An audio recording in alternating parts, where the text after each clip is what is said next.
Have you ever walked into a room and thought, I can own this? And then an hour later, you're drained. Not because you hate people, not because you're shy, but because something inside you just flipped. You enjoy deep conversations, but you also enjoy disappearing.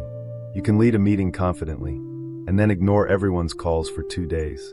If that sounds familiar, here's the truth. You're probably not confused.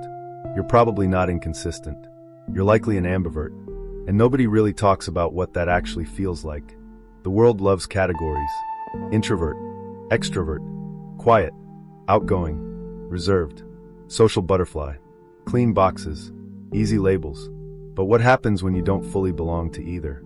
You're not the person who avoids every gathering, but you're also not the one who thrives at every single one. Sometimes you crave people. Sometimes people feel like noise. Sometimes you need stimulation. Sometimes you need silence, so deep it almost feels sacred. Being an ambivert feels like living in the middle lane. Not stuck, just constantly adjusting. And that adjustment, that's exhausting when you don't understand it. Let's talk about the switch. You know the one. You can be animated, expressive, magnetic even. You tell stories. You laugh loudly. You hold attention. People think, there's no way this person is introverted. But they don't see what happens after. The quiet car ride home. The phone on Do Not Disturb. The deep exhale when you finally close your door. What this really means is, you're not faking either side. Both are real. The social energy? Real. The need to retreat? Also real. And when you don't understand that about yourself, you start questioning your identity. Why am I like this? Why can't I just be one thing consistently? But ambiversion isn't inconsistency. It's responsiveness. Your energy shifts depending on the environment, the people, the emotional tone of the room. You're sensitive to dynamics. You read the air, and then you adjust. That's not weakness. That's awareness. There's another side people don't talk about. Ambiverts can feel lonely in both worlds. Around extroverts, you might feel too quiet. Around introverts, you might feel too much. You can blend in almost anywhere, but sometimes it feels like nowhere fully fits. You're adaptable, but that adaptability can make you feel invisible. People assume you're fine because you function well socially. They assume you're independent because you spend time alone. So your needs get overlooked. You need connection, but you also need recovery. You need depth, but you also need space. And when you don't articulate that clearly, you end up overextending, then withdrawing, then feeling guilty about withdrawing. It becomes a cycle. Being an ambivert often means constantly negotiating with yourself. Do I want to go out or stay in? Do I need people right now or quiet? Sometimes you don't even know until you're in the situation. You say yes to plans because you genuinely want to go. Then the day comes and your energy has shifted. Now you're torn. You don't want to disappoint anyone, but you also don't want to override your internal signal. This push and pull can make you feel unreliable, or moody, or misunderstood. But here's what's actually happening. You operate on an internal energy barometer, and it's dynamic.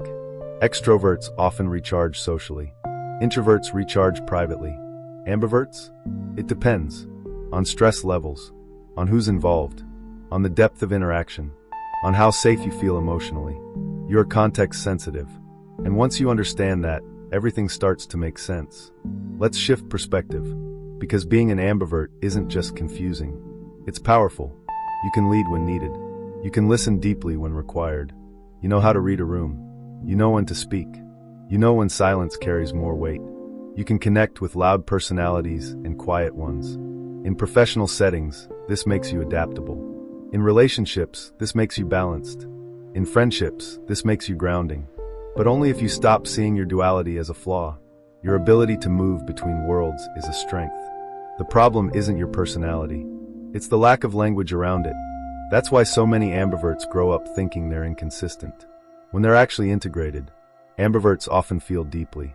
Not always loudly, but deeply. You can enjoy surface-level fun, but what you crave is meaning. You want conversations that linger, connections that feel intentional. At the same time, you need boundaries. Because when you give too much socially, you crash. When you isolate too long, you feel disconnected. Balance isn't optional for you. It's survival. Learning to say, I'd love to come, but I'll leave early. Or, I need tonight to recharge. That's growth for an ambivert. Not shutting people out. Not forcing yourself to perform. Just honoring your rhythm. The real shift happens when you stop trying to pick a side. You're not half introvert. You're not half extrovert. You're whole. You don't need to prove your quietness.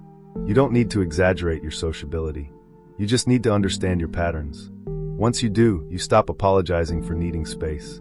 You stop feeling guilty for enjoying attention. You stop explaining yourself to people who only understand extremes. And you start designing your life around your energy, instead of fighting it. If this resonated with you, I created something specifically for you. It's called Ambivert Advantage.